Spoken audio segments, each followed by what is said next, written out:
Welcome back to the channel, guys. My name is Max and this is Mac Tactical. Today we're going to be reviewing a firearm that is actually one of my favorite firearms.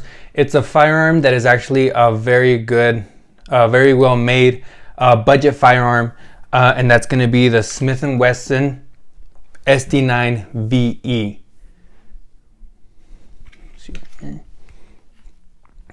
Here's a quick safety check. Looking in the chamber. We got 2 magazines right here. Not loaded. All right, so this is actually a 9mm, but it is also available in 40. The capacity is obviously 10 plus 1, with 1 being in the chamber. Your barrel is going to come in at 4 inches. The full length of the firearm is going to be 7.2 inches, and this is actually going to be in your compact category.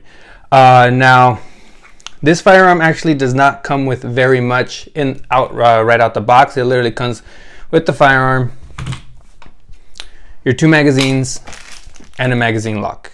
And you also have, some instructions in there if you want to register for the NRA, things like that. But this is actually one of my favorite firearms, just because it's a budget firearm, but it doesn't really necessarily feel like a budget firearm. It actually, fires a lot like a Glock. A couple features on this firearm that I really do like. It does come with these like where you put your thumbs at. It actually has them on both sides. So if you're a left-handed shooter or a right-handed shooter, where you put your thumb is actually going to be right here, if you can see it. And also on this side too. And then also it has the option, if you are a left-handed, you can switch out the magazine release to this side right here. So that's actually a pretty cool feature that I haven't really seen too many firearms come with. Also too, the front sights, the actual sights themselves are actually not too bad. They are plastic again. So you got your 2 dots on the back with your 1 in the front.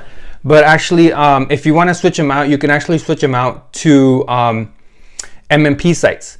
So the MMP sights they're actually aluminum, I believe, and you can switch them out. They switch right in. It's not going to say for the SD9 VE, but they'll fit right in there. It also has a loaded magazine indicator. So when you do have a loaded chamber indicator. So if you have a round in here, this little thing right here will be a little bit flared up a little bit. So that's pretty cool. And it actually has like a pretty good size Picatinny rail, which a lot of lights do fit. I didn't buy it this way, but I have it set up the way that Smith & Wesson sells it, with the Crimson Trace light. There, like that. And honestly, this light is freaking awesome. Like, it has these a couple features, like tap features. You can hold it. If you double tap it, hold it on both sides, it'll stay. You can hold it lit, and then once you let go, it'll turn off. Or you can just tap it on one side, and it'll stay on until you want to turn it off. But yeah, the Crimson Trace, honestly, they have some really good products. They have red dots. They have lights. They have scopes. All my firearms, the lights that they have, I only buy Crimson Trace, just because they're budget friendly and they're very well made, and their customer service is awesome. So that's why I really do like Crimson Trace. On this firearm, there is a couple upgrades that you can do. I haven't done too many upgrades on this firearm, just because I think it's actually very well done the way it is. I did throw a Talon grip on here. I'm a really big fan of the Talon grips, just because with the polymer lower, sometimes when you do get a little sweaty, it'll tend to slide. So these Talon grips really do help out. You have the option of sandpaper. You can do rubber. I like the rubber ones. But yeah, those are great. And then honestly, they're really cheap. They're like 17 bucks on Amazon. And then also too, you can actually do. I actually did order mine. I ordered a Apex trigger, and the Apex trigger is going to cut, I believe, 2 pounds from the trigger pull, because this trigger pull, I believe, is at 5 pounds.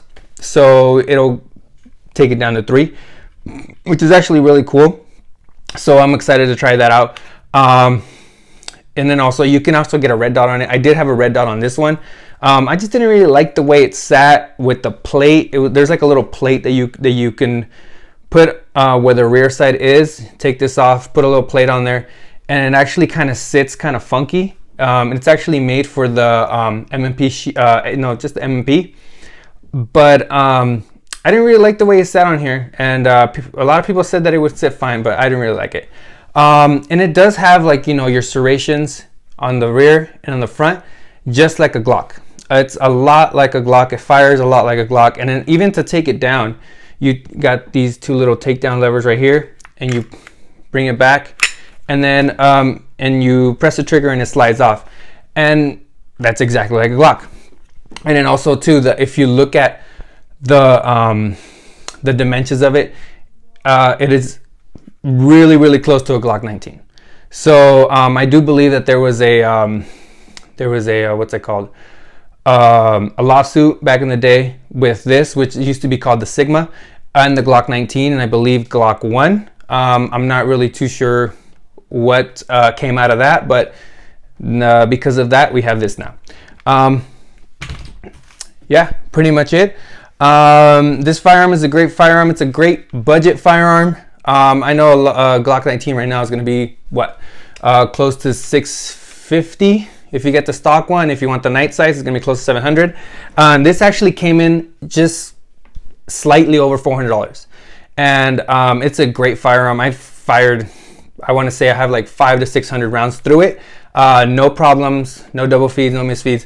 Everything was, it's ran flawlessly. I've only cleaned it once, and that was a kind of a spot clean. I just kind of took it apart, cleaned out the barrel a little bit. I didn't get too deep in there, but honestly, it's a great firearm.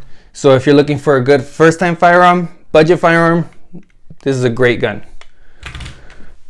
Okay, so that's all I have for you guys today. Thank you for tuning in the channel. If you haven't done so, go ahead and like and subscribe. You can also follow me on Instagram as max_tactical1.